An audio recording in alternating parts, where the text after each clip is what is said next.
Education centre में आपका स्वागत है। आज हम लोग झारखंड सामान्य ज्ञान, झारखंड से रिलेटेड इसमें जीके सेक्शन करेंगे, चाहे वो जेएसएससी के लिए हो, जेपीएससी के लिए हो, या जेएसएससी एलडीसी के लिए हो, या जेईई के लिए हो। किसी भी झारखंड के किसी भी एग्ज़ाम के लिए ये बहुत ही महत्वपूर्ण होने वाला है ये सीरीज। देखिए, इसके साथ साथ हम लोग पहले इसका थ्योरी सेक्शन करने वाले हैं, टॉपिक वाइज इसका थ्योरी सेक्शन करेंगे और साथ में इसका एमसीक्यू भी हम लगाएंगे। जिस टॉपिक का हम लोग थ्योरी सेक्शन करेंगे उसका ही हम लोग एमसीक्यू करने वाले हैं। आप सैंपल पहले देख लीजिए किस प्रकार हम करने वाले हैं। यहाँ पर देखिए, इस प्रकार से ये थ्योरी सेक्शन होने वाला है झारखंड का इतिहास के बारे में, फिर झारखंड के इतिहास के बारे में, झारखंड का परिचय, फिर पाषाण काल आएगा। तो इससे जितने सारे एमसीक्यू बन सकते हैं वो सारा हम लोग करेंगे। फिर देखिए, वस्तुनिष्ठ इसमें शामिल हमने किया है। वस्तुनिष्ठ का इतिहास के बारे में है, परिचय और नामाकरण के बारे में। इसमें जितने सारे एमसीक्यू बनते हैं सारा एमसीक्यू मैंने इसमें इंक्लूड किया है। और साथ ही देखिए, पाषाण काल से जितने एमसीक्यू बने हैं सबको हमने इंक्लूड किया है। तो एक साथ दोनों को हम लोग कवर करने वाले हैं और टॉपिक वाइज पूरा इस चैनल के माध्यम से आप लोगों को प्रोवाइड कराया जाएगा। और साथ ही इसका पीडीएफ भी आपको फ्री में प्रोवाइड कराया जाएगा। डिस्क्रिप्शन के नीचे हमारा टेलीग्राम का लिंक है, वहाँ से जाकर आप पीडीएफ भी प्राप्त कर सकते हैं। सबसे पहले हम लोग झारखंड के इतिहास के बारे में पढ़ेंगे, उसका परिचय और नामाकरण। झारखंड का जो परिचय क्या है और उसका नामाकरण किस प्रकार हुआ और कहाँ क्या वर्णित है, यहाँ से अक्सर प्रश्न पूछे जाते हैं। तो अध्याय 1 से हम लोग शुरू करने वाले हैं इस चैनल के माध्यम से। इसको थोड़ा सा जूम कर लेते हैं। अब हम लोग बात करने वाले हैं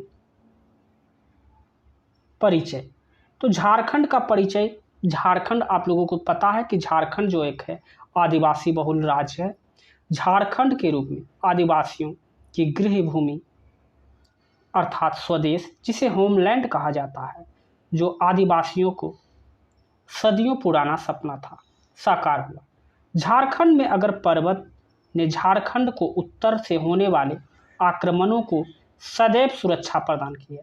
झारखंड को जो उत्तर से जो होते थे, आक्रमण होते थे, उससे सुरक्षा झारखंड के पर्वत श्रेणियों के द्वारा किया गया। वस्तुतः प्राचीन काल से गुप्त शासन एवं गौड़ शासक जो थे शशांक को छोड़कर किसी राजवंश ने इस क्षेत्र पर अधिक समय तक शासक नहीं किया। अगर पूछा जाए कि प्राचीन काल में गुप्त शासक एवं गौड़ शासक थे शशांक को छोड़कर किसी राजवंश के द्वारा इस क्षेत्र में अधिक समय तक शासन नहीं किया गया। तो ये फैक्ट आप लोग ध्यान में रखिएगा। अब आगे हम लोग देखते हैं। मध्यकाल में झारखंड क्षेत्रीय राजवंशों के अधीन था। आरंभ से उभरने वाले राजवंशों की प्रमुख थे छोटा नागपुर, खास का नागवंश, खास कर जो नाम था वो नागवंश का था।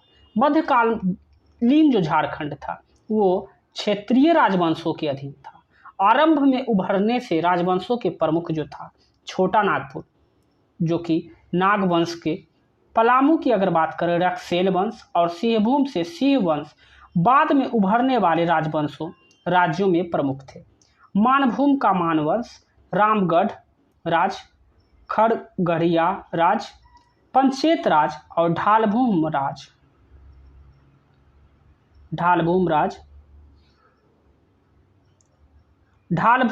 का ढाल वंश और पलामू का चेरो वंश। क्षत्रिय राजवंश में छोटा नागपुर, खास का नागवंश सबसे दीर्घकालीन साबित हुआ। सबसे लंबा जो राजवंश चला था वो नागवंश का चला था। सल्तनत काल की अगर बात करें 1206 से 1526 ईस्वी तक दिल्ली के सुल्तान ने लगभग 300 वर्ष के शासन काल में इस क्षेत्र को कभी भी पूरी तरह से आक्रांत नहीं कर सका, मतलब कि पूरी तरह से कब्जा अपने नियंत्रण में नहीं ले पाया। सल्तनत काल में झारखंड पर छीट फूट ही बाहरी आक्रमण हुए। मतलब कि सल्तनत काल जो दिल्ली में शासन चल रही थी उस समय जो है झारखंड में बाहरी आक्रमण तो हुआ करती थी, लेकिन मात्र छीट फूट हुआ करती थी। जैसे बीरभूम की बात करें तो राजा द्वारा सिंहभूम पर मोहम्मद बिन तुगलक के सेनापति मलिक बया द्वारा हजारीबाग पर, तथा उड़ीसा के शासक कपिलेंद्र गजपति द्वारा संथाल परगना पर एक गाथा के अनुसार उड़ीसा के राजा जयसिंह देव ने 13वीं शताब्दी स्वयं झारखंड के शासक घोषित किया। इस तरह, ठीक है, इसी तरह खान देश के शासक अली शाह द्वितीय ने अपने सैन्य दल को झारखंड तक भेजा और झारखंडी सुल्तान की पदवी धारण की, किंतु इन सब का कोई स्थायी प्रभाव नहीं पड़ा और झारखंड की स्वतंत्र सत्ता बनी रही। झारखंड में जितने भी बाहरी आक्रमण हुए थे वह छीट-फूट थी। इस पर आक्रमण तो हुए लेकिन पूरी तरह से कोई नियंत्रित बाहरी नहीं कर पाया। अब मुगल काल में जो 1526 से 1707 का काल जो रहा था, में तीसरे मुगल बादशाह जो थे अकबर के शासन काल में 30वें वर्ष में मुगल साम्राज्य एवं झारखंड के बीच वास्तविक संपर्क स्थापित हो गया था। तब से झारखंड का क्षेत्रीय राजवंश बिहार उड़ीसा के मुगल सूबेदार को कर देने लगे। हालांकि यह कर अदायगी बहुत ही अनियमित थी। दबाव बढ़ने पर क्षेत्रीय राजवंश सालाना तो कर देते थे और आगे देते रहने की हाँ भी भर देते थे, लेकिन जैसे ही दबाव घट जाता था वो कर देना क्या करते थे, बंद कर देते थे, रोक देते थे। उत्तर मुगल काल में मुगल बादशाहों ने उनके सूबेदार झारखंड पर पकड़ कमजोर पड़ गई। इसी काल में झारखंड के लिए नया खतरा मराठों के रूप में आया। मराठा आक्रमण का सिलसिला 1741 से शुरू होकर 1803 ईस्वी तक चला। यह खतरा बड़ा रूप लेता पहले ही अंग्रेज हावी हो गए। इससे पहले ही अंग्रेज हावी हो गए। उधर झारखंड क्षेत्र राजवंशों की शक्ति इतनी छीन पड़ गई कि ईस्ट इंडिया कंपनी ने आसानी से इस क्षेत्र को अपने कब्जे में ले लिया, अपने नियंत्रण में ले लिया। कौन? मराठा। इस पर नियंत्रण अभी सिलसिला जारी ही था। इसका जो था 1741 से 1803 ईस्वी तक चला, लेकिन ये एक बड़ा खतरा झारखंड के लिए बनता इससे पहले कि अंग्रेज हावी हो गए झारखंड पर और झारखंड को अपने नियंत्रण में आसानी से कब्जे में ले लिया। झारखंड अंग्रेज के प्रवेश की प्रक्रिया 70 वर्ष में 1767 से 1837 में पूरी हुई। अंग्रेजों एवं उनके सहयोगियों, जिनमें अधिकारी, कर्मचारी, जमींदारी, ठेकेदार, महाजन आदि शामिल थे, झारखंड प्रदेश की जनजाति में तीव्र प्रतिक्रिया हुई, क्योंकि सबने जनजातियों को बंद जीवन एवं उथल पुथल मचा दी थी और सब कुछ उलट पुलट कर रख दिया। यही कारण है कि झारखंड के निरंतर जनजाति विद्रोह आंदोलन होते रहे, जिसमें सर्वप्रथम संथाल हूल संथाल विद्रोह था। याद रखिएगा, झारखंड का जो जनजातीय विद्रोह था, सबसे पहला जो पूछा जाएगा विद्रोह तो संथाल और हूल संथाल विद्रोह था, जो कि 1855 और 56 ईस्वी में चला। मुंडा, जिसे उलगुलान या बिरसा का आंदोलन 1899 से 1900 ईस्वी में चला। 1857 के विद्रोह में झारखंड के लोगों ने महत्वपूर्ण भागीदारी थी। 1855 में कांग्रेस की स्थापना के बाद 1885 ईस्वी में कांग्रेस की स्थापना एओयूम के द्वारा जब हुआ था, उसके बाद जो है लोग राष्ट्रीय आंदोलन में भाग लेने के लिए महात्मा गांधी के नेतृत्व में एकजुट हो गए थे। असहयोग आंदोलन, सविनय अवज्ञा आंदोलन, भारत छोड़ो आंदोलन, झारखंड के लोगों ने सक्रिय भूमिका निभाई थी। 1947 में भारत स्वतंत्र हो गया। झारखंड बिहार का भाग बना रहा और दक्षिण बिहार के नाम से जाना जाता है। याद रखिएगा, बिहार का भाग बना रहा, झारखंड जो था बिहार का भाग बना रहा भारत के आज़ादी होने के बाद भी, और यह दक्षिण बिहार के नाम से जाना जाता था। जो झारखंड था वो दक्षिण बिहार के नाम से जाना जाता था। तो ये सारे फैक्ट आप लोग ध्यान में रखिएगा। अब झारखंड की बात करें, झारखंड राज्य का निर्माण जो है आंदोलन की बीजारोपण 20वीं सदी के आरंभिक दशक में हुआ। इस आंदोलन का नेतृत्व छोटा नागपुर उन्नति समाज, छोटा नागपुर संथाल परगना, आदिवासी सभा, झारखंड पार्टी की आदि ने किया। 1863 से 1973 तक समय तक झारखंड जो है आंदोलन का बिखराव एवं ठहराव दौरा था। 20वीं सदी के अंत में चतुर्थार्थ में झारखंड मुक्ति मोर्चा, जिसे झामुसो से नियमित आंदोलन किया, जिसके फलस्वरूप बिहार सरकार ने 1955 ईस्वी में झारखंड क्षेत्र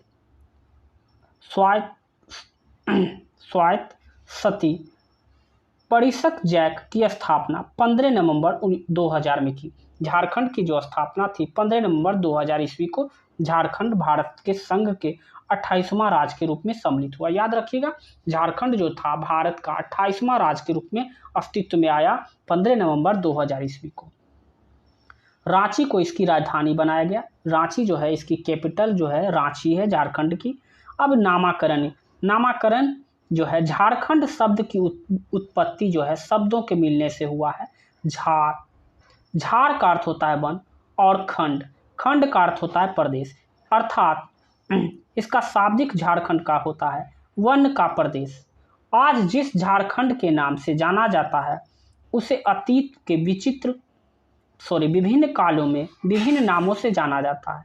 इस क्षेत्र के प्रथम साहित्यिक उल्लेख ऐत्रेय ब्राह्मण में मिलता है। याद रखिएगा, झारखंड जो शब्द है इसका प्रथम उल्लेख जो है ऐत्रेय ब्राह्मण में मिलता है, जिसमें एक क्षेत्र का उल्लेख पुंड या पुंड्र नाम से किया गया है। इस क्षेत्र को वायु पुराण में मुरंड, वायु पुराण के अनुसार इसे मुरंड और विष्णु पुराण के अनुसार इसे मुंड तथा भागवत पुराण के अनुसार किक्कट प्रदेश कहा गया है। महाभारत के दिग्विजय पर्व इस क्षेत्र को पुंडरिक देश कहा गया है। महाभारत में इस क्षेत्र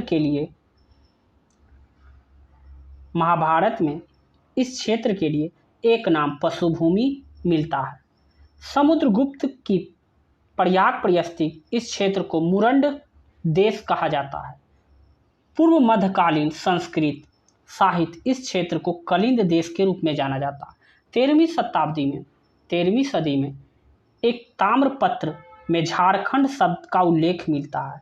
यह झारखंड शब्द का प्रथम पुरातात्विक प्रमाण है। मध्यकाल में मुस्लिम इतिहासकारों ने सामान्यतः इस क्षेत्र का उल्लेख झारखंड के नाम से किया है। झारखंड का नाम का प्रयोग शम्स-ए-सिराज हफीम, तारीख ए फिरोज शाही, सलीम उल्लाह, तारीख ए बांग्ला, गुलाम हुसैन खां, सियार उल मुतखरीन आदि ने किया है।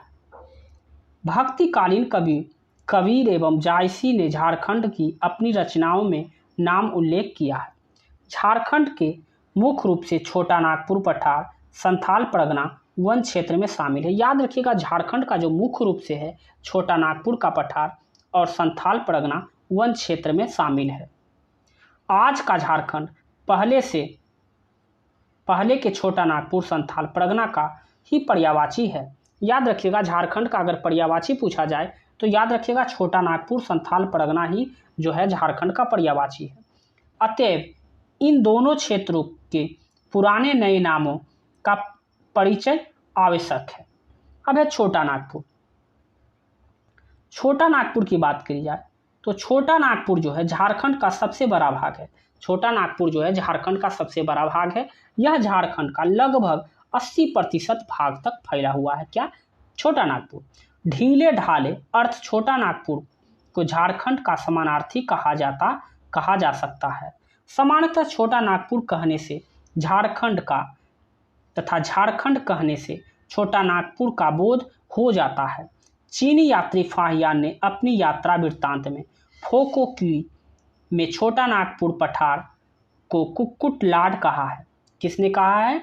चीनी यात्री फाहियान ने अपनी यात्रा वृत्तांत में फोको क्वी में कुक्कुट लाड कहा झारखंड में। दूसरे चीनी यात्री हुएंगसान ने अपने यात्रा वृत्तांत सीयूकी में छोटा नागपुर पठार को किलो नासू काल लाना अर्थात कर्ण स्वर्ण कहा है। मध्यकाल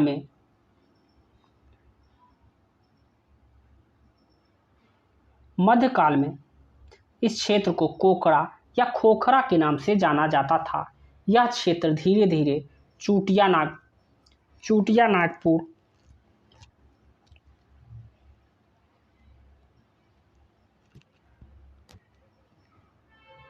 चूटिया नागपुर, चूटा नागपुर या सामान्यतः छोटा नागपुर के नाम से जाना जाने लगा। अपेक्षाकृत बड़े क्षेत्र का परिचायक ब्रिटिश शासनकाल के दौरान 1765 ईस्वी से 1833 ईस्वी तक इस क्षेत्र के लिए छोटा नागपुर का नाम प्रयुक्त होता रहा। 1834 ईस्वी में अंग्रेज ने इसे दक्षिण पश्चिम सीमांत एजेंसी अर्थात साउथ वेस्टर्न फ्रंटियर एजेंसी नाम से एक प्रशासनिक इकाई के रूप में गठित कर दिया, जिसका मुख्यालय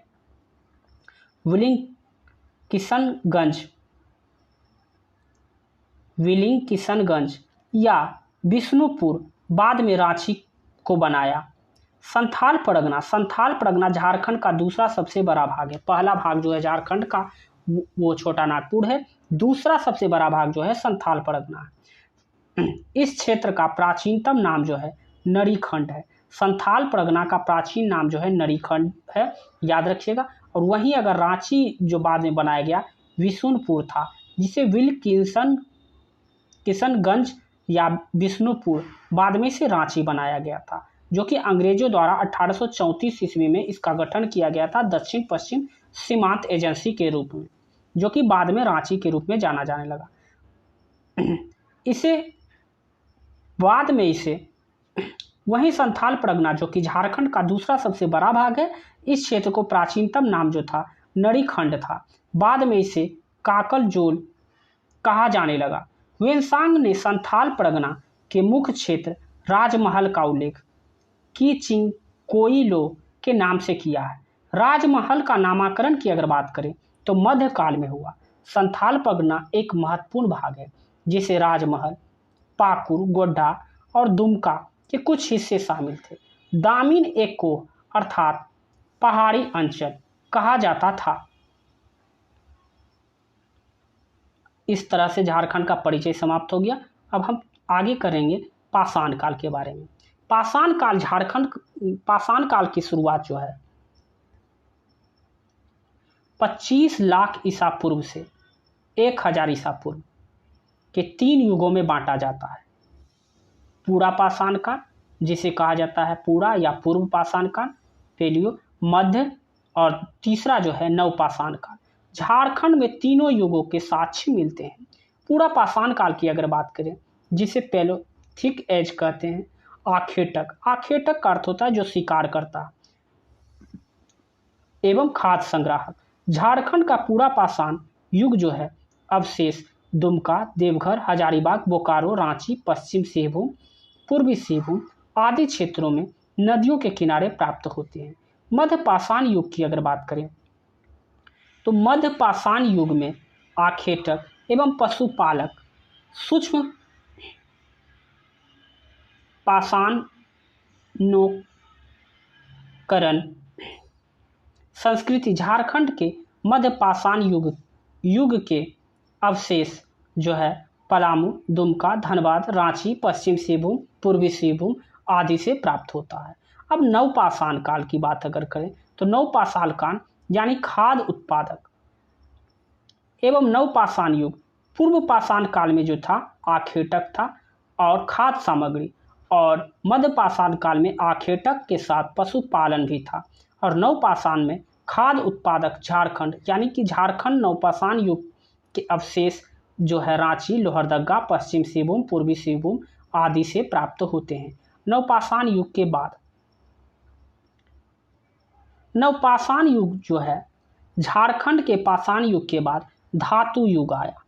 दोनों के बीच के संक्रमण काल को ताम्रपाषाण युग